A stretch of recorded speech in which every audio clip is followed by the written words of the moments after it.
Welcome to the Thrive TV show with Lauren Parsons, helping you boost your health, energy, and productivity. Kia ora and welcome to another episode of the Thrive TV show. I'm Lauren Parsons, your host, and today I'm joined by Michael Hempseed, who is here to talk to us about preventing suicide in your community. So welcome, Michael. Great to be here. Yeah, it's really great to connect and talk about this incredibly important topic. And I'm sure that what you share today is going to be really valuable and also really help to inspire hope in people. So we're going to be talking about what are some of the reasons that people do die by suicide, what you should do if you suspect that someone you know might be suicidal, and also what help and support is out there. So before we get into that, Michael, I always just do my this and that questions. So are you ready for some quick fire questions? Indeed. Yes, let's do this. So tell me, spots or stripes? Spots. Okay, nice. Tell me, beach or mountaintop? I think I prefer mountains to the beach. Okay. Travel alone or travel with friends? 50-50. I've gone to a few exotic places like Chernobyl, and I've never found anyone to go with me to some of those places. So sometimes alone, sometimes with other people. Okay, very unique. A pet pig or pet goat? Probably a goat. Okay. A week without the internet or a week without your car? Either or would be probably okay. Week without my car. Okay, nice. Walk a dog or rock a baby? I have a child that was born a year ago. Let's go with walk a dog. It can be easier. Okay. And lastly, chocolate or cake? Definitely chocolate. Okay, nice. So Michael Hempseed is the author of Being a True Hero, Understanding and Preventing Suicide in Your Community. This book is being used by the New Zealand Police, Fire and Emergency, GPS, counsellors, as well as many parents and teachers. He's trained everyone from army medics to zookeepers. Michael gained an honours degree in psychology from the University of Canterbury, and he also did an amazing TEDx talk in 2016 at TEDx Darwin. So thanks for joining me, Michael. So can you tell me a bit about how did you get into what you're doing now? Yeah, so people always ask me, how did you get into this line of work? And I always say it chose me rather than I chose it, in the sense that at school, I was always the person people came to with their problems. I didn't ask for this in any way. It just sort of chose me. And throughout my life, I've always been sort of the person that people come to when they have a problem. So I've got an honours degree in psychology. And in terms of what I do now, which is traveling around New Zealand, giving talks on this, I wasn't really sure this was going to be my career. About 5 years ago, I just gave 3 open community talks on suicide prevention, and I wasn't sure anyone was going to show up. Within a year, I'd had 17 requests for more, and then now I do somewhere between 150 to 200 talks every year. So sort of grew and grew from there. On top of that, we have absolutely horrendous suicide numbers in New Zealand. I think just about everyone knows someone close to them that's died by suicide. As I travel around New Zealand, it's not something that's sort of mythical. Like I know my distant cousin or something like that. It often tends to be that people are impacted by someone close to them that has died by suicide. So there's a massive need in New Zealand to try and effectively address this. Yeah. And I know that you have much more understanding than perhaps most people do around this. And as I say, serious topic, but important to understand what are some of the most common reasons that people do die by suicide. Yeah, I think when it comes to suicide, we often always assume that someone would have to be depressed to die by suicide, and that can certainly be one of the reasons. But I just want to explore depression a little bit more. We think probably in New Zealand at the moment, there's something like at least 600,000 people experiencing depression, and not all those people even contemplate suicide. In fact, we think about half of all people with depression will never think about suicide. So it's not the only risk factor. One of the things we know is that if people have depression and what we call distorted thinking or a feeling of burdensomeness, that tends to predict suicide. So sometimes after a suicide, we say, how could someone be so selfish? Don't they know all the pain they're leaving behind? But a lot of people that feel suicidal, they think they're a burden to others. They think they're causing other people trouble. And so sometimes people that die by suicide, they think, I don't want to hurt other people. So that can be one reason. But we also know that there's quite a strong link between anxiety and suicide. Now, there's many, many anxious people in New Zealand, and not all of them are going to die by suicide.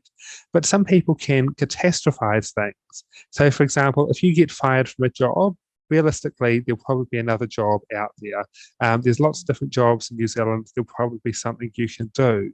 But some people with anxiety, they think when I get fired from a job, I'm never going to find another job again. And so they can think that suicide is the only way out. We know, for example, brain injuries, that's a risk factor that we don't often address.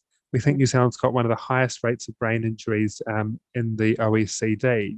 And it's not our rugby culture. We've got one of the highest rates of domestic violence.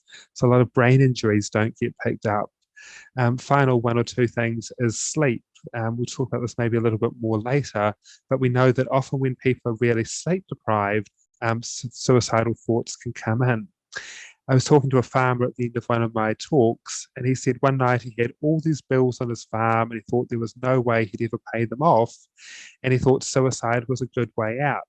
Well, fortunately, this happened at 2 or 3 in the morning. Unfortunately, he gave up on that idea, but when he woke up in the morning, he realized all his problems were solvable. And so what I'm trying to get at here is there's not just one cause of suicide. I've talked about things like depression, brain injuries, anxiety, sleep. There's many, many causes. The final one that I'll mention just for now is a same-day crisis. So we often think that suicide is a carefully thought-out plan, that someone will plan this for months or even years.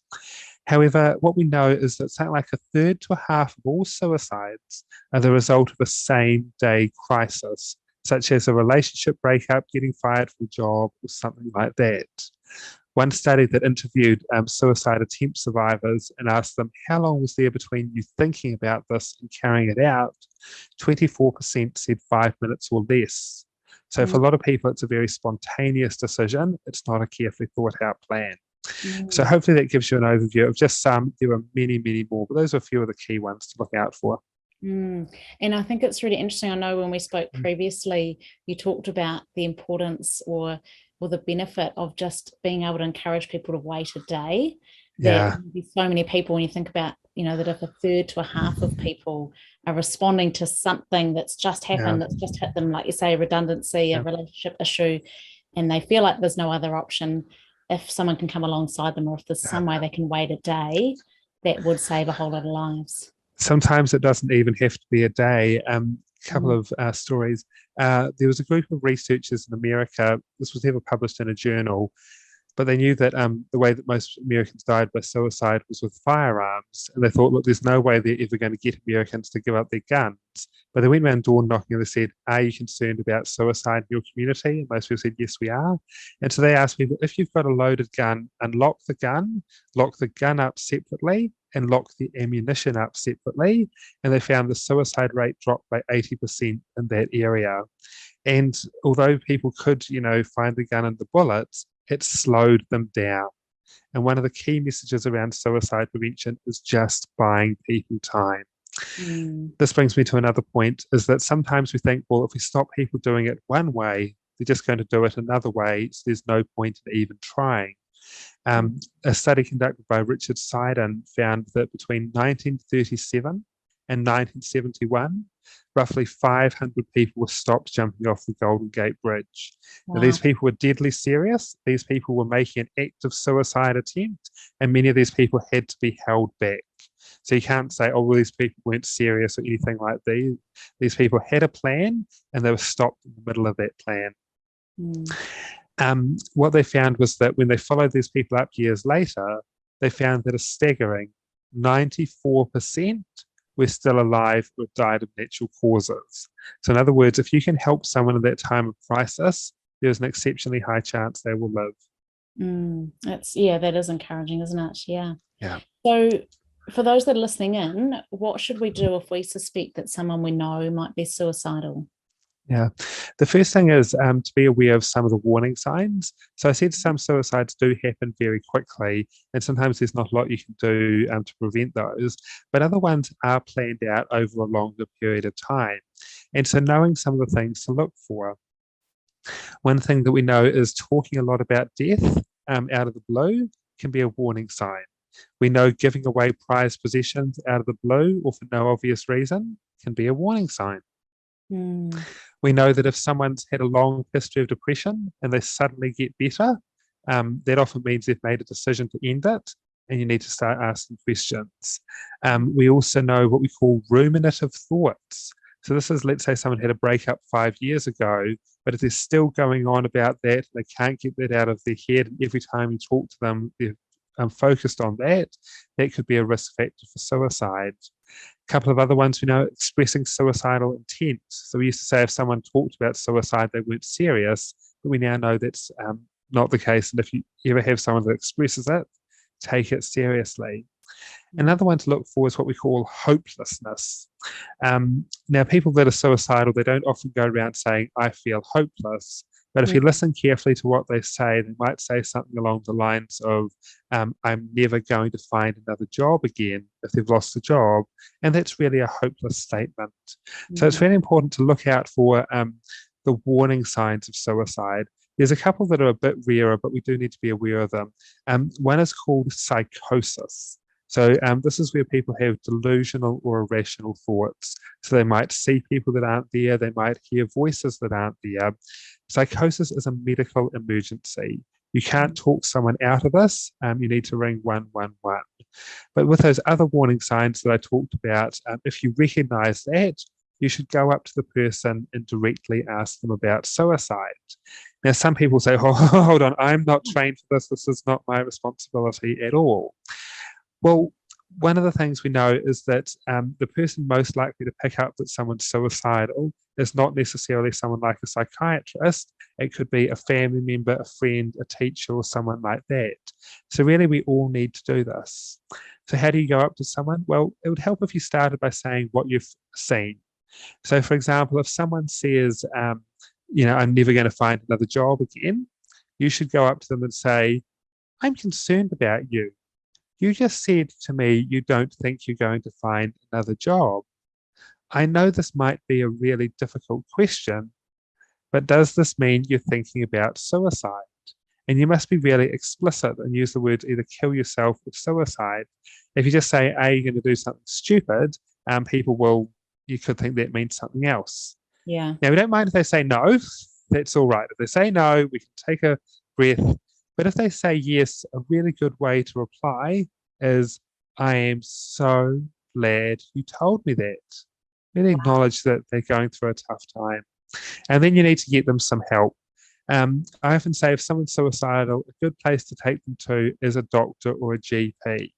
The reason I say don't take them to a counsellor is often there's long wait lists for counselling, and it's no use saying to someone, please don't kill yourself for 12 weeks before you see help. Whereas a doctor, you should be able to see them that day. So this is really important, but also quite heavy stuff. So just for those people that are listening in, if we hear some of those hopeless statements, or we hear people showing those signs, you're saying the best thing to do is to go directly and to say, I'm concerned about you based on what you just said. And you mentioned you need to be explicit and actually say, are you considering suicide? And you let them respond. Yeah. And one of the things is if you notice this, make it your responsibility to do something about this. It could happen that, say, there's 100 people in a workplace and they're all concerned about someone, but they all think someone else is going to do something about this. And if everyone thinks someone else will do something, no one will. So if I ever became suicidal, I don't want people to say, well, he wrote a book on suicide prevention, he gives all these talks around the place, he must be okay. Deadly serious. I'd rather 10 people came up to me and said, Michael, I'm concerned about you, than for everyone to think, well, he's probably okay. So if you notice it, don't be afraid to go up to someone. If for some reason you don't have a good relationship with someone, maybe it's a work colleague, tell a supervisor or tell someone. But if you notice it, do something about it. I think that's a really key message and really interesting, because it wasn't the thing that jumped to my mind to say that if someone said, actually, I've been thinking about it, to say, well, I'm so glad you told me. I just feel like that's something I'm going to carry with me to kind of have in my back pocket as a tool. Yeah, because it would be a massive thing if you are feeling suicidal and you reveal that to someone. That's an absolutely massive thing to reveal to someone. And Yeah. probably on the inside, someone's thinking, what on earth have I done? Have I said the wrong thing? Are they going to judge me or something like that? But if Mm. they hear the words, I am so glad you told me that, they'll know they've told a safe person and they can hopefully relax a little bit. Yeah, I think that's incredible. The next thing you said is you're going to share with us, what is the help and support that's out there? So you said first thing is take them to the GP. What other help and support do you recommend? Yeah, so one of the things that I mentioned before that's a huge risk factor for suicide is poor sleep. So if we can try and address someone's sleep, that can dramatically take away thoughts of suicide. Even if we haven't got to the point of suicide, most of us have had a really small problem late at night that seems like an absolute disaster. And then we wake up in the morning, we actually think it was no big deal. So this is why sleep is so important to target. So if you know that someone's having really poor sleep, we tend to, if someone says, I only got 3 hours sleep last night, we don't really do much about that. But we actually need to try and help people to get a better night's sleep. There's probably three or four things, a couple of things to know about sleep. One of them is that in almost all situations, sleep problems are changeable. So we Yes. sometimes think there's some lucky people that are born with good sleep, and Mhm. there's some other people that aren't. But what we know is that the overwhelming majority of sleep problems can be addressed if you know what you're doing. Mhm. So some doctors are really good with that, but also some counselors can help with sleep problems. Um, there's something called cognitive behavioral therapy for insomnia. They can teach you ways to manage racing thoughts. And a simple exercise is we know a lot of people have got poor sleep because they lie down at night and their brain won't switch off. It's always thinking, it's going 100 miles an hour and it doesn't seem to stop. Mm. Well, a really simple technique for that is to take a physical pen and paper and write down whatever's on your mind. And Mhm. then that gets the thoughts out of your mind and into something positive. So that's one way to address suicidal thoughts. And the second thing is get help immediately. And if, say, you go to a GP and they say we're full, go to another one. I host a local radio show here in Christchurch, and I've asked person after person, if you had one bit of advice for someone going through a difficult situation, what would that be? And person after person has said to me they wished they knew they could change doctors or counselors. And that's really critical that, and they didn't say speak up or anything. They said you can change. And so if the help you're getting is not helping you, try the next one. If that's not working, try the next one and the next one and the next one. Okay. And I guess that would go for anything, if it's a therapist or a counselor, or sometimes Yeah. people don't always find that the first Yeah. option works out. Yeah. So try something new. Yeah. Mm. So those are some of the things. And obviously there's a lot more advanced things to try, but I think some of those things, focusing on sleep. If you put me in charge of New Zealand tomorrow and I could do anything to address suicide in this country, the Yeah. first thing I'd get on top of would be sleep. I mean, I read a fair bit of research. If you follow me on LinkedIn, I'm always sharing articles on a wide range of topics. I read about all sorts of different things. Out of everything that I've read, I would bet on sleep as being the best intervention around suicide prevention. And it is so critical. And I fully agree. I also speak around sleep from a boost wellbeing point of view as Yeah. well. And it's so critical because sleep is so foundational to everything else in our lives. So if our listeners are wondering, as I am, can you give us, top few things that people could do right now that impact on sleep? I'd love to hear what your thoughts on that are. Yeah, so one of the things we know is that full and complete sleep is really important. And one of the simplest things most people could do is put their phone in flight mode or on silent at night. So if Mhm. someone's getting woken up multiple times throughout the night because of notifications, that absolutely wrecks their sleep. So that's a really important thing. The other thing is we know there's this chemical called melatonin that tells your body to switch off and go to sleep. The way you produce that is actually by spending at least an hour in natural sunlight during the day. So if you lie in bed and just think you're not worried about anything, you just can't sleep, you probably don't have enough melatonin in your system. So maybe spending some more time in sunlight.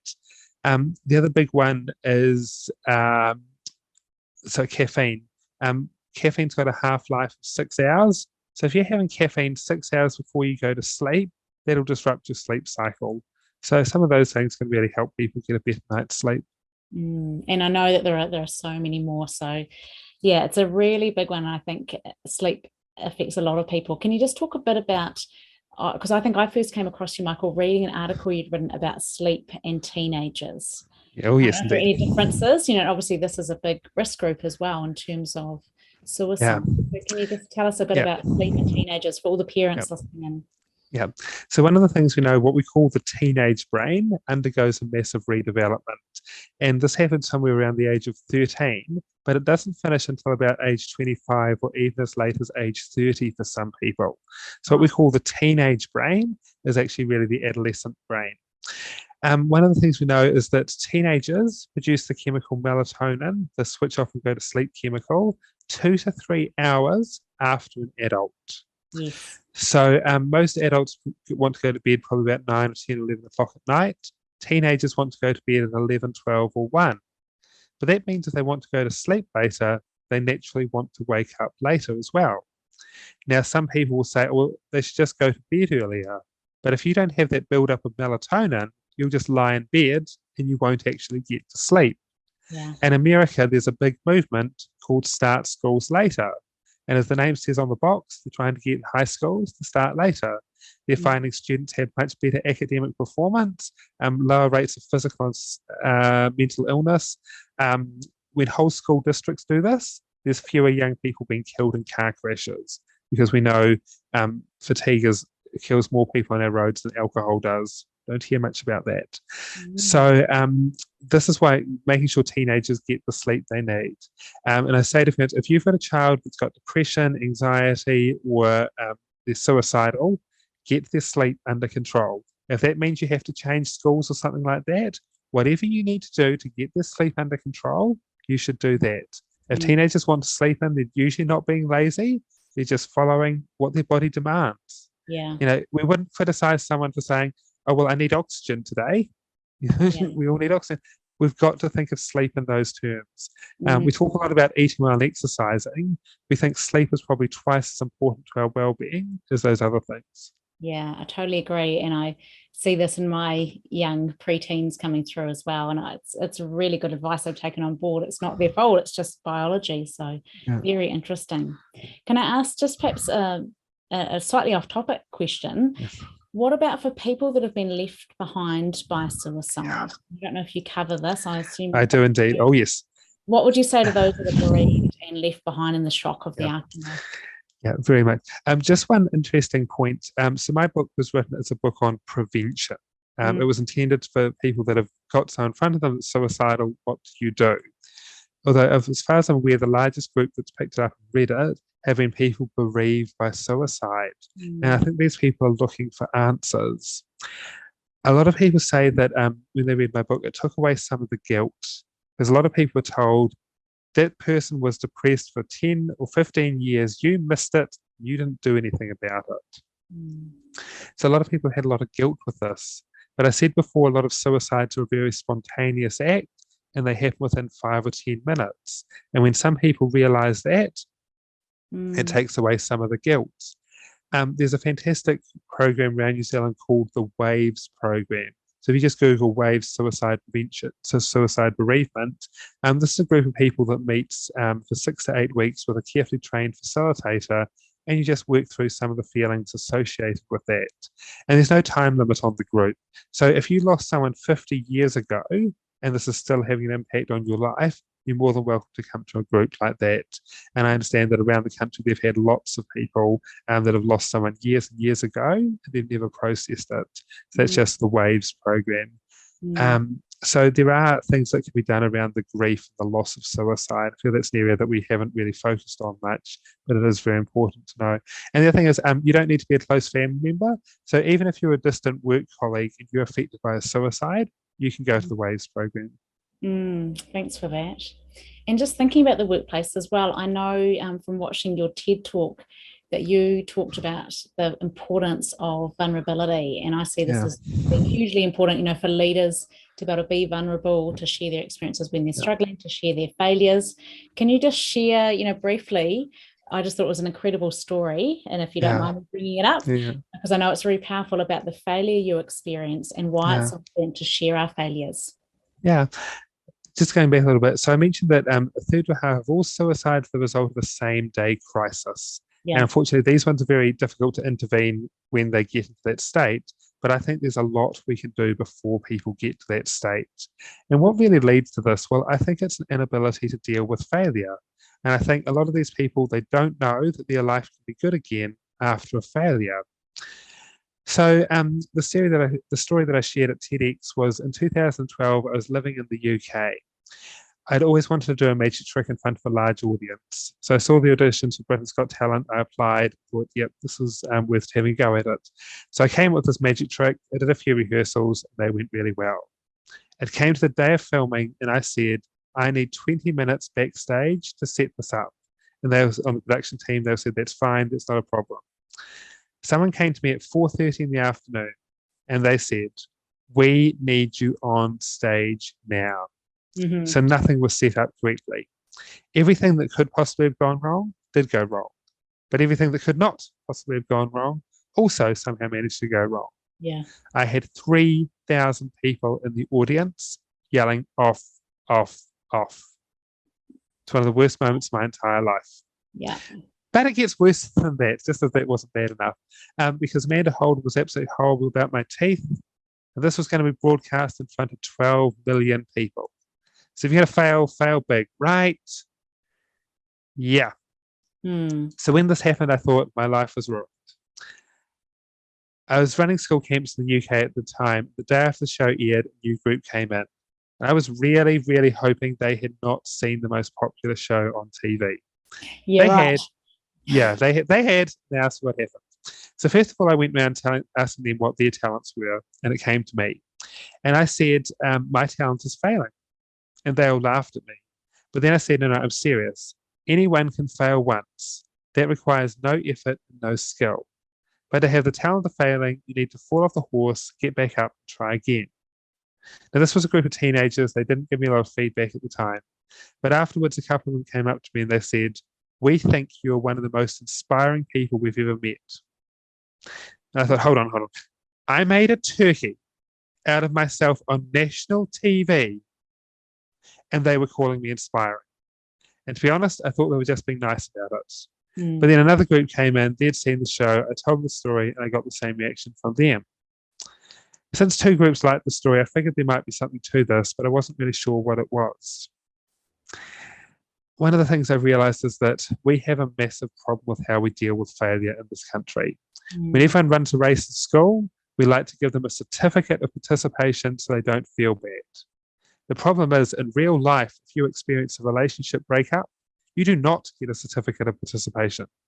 Divorce proceedings may be, but not a certificate of participation. And so I mean this in all sincerity, this is killing our young people because they don't know how to fail.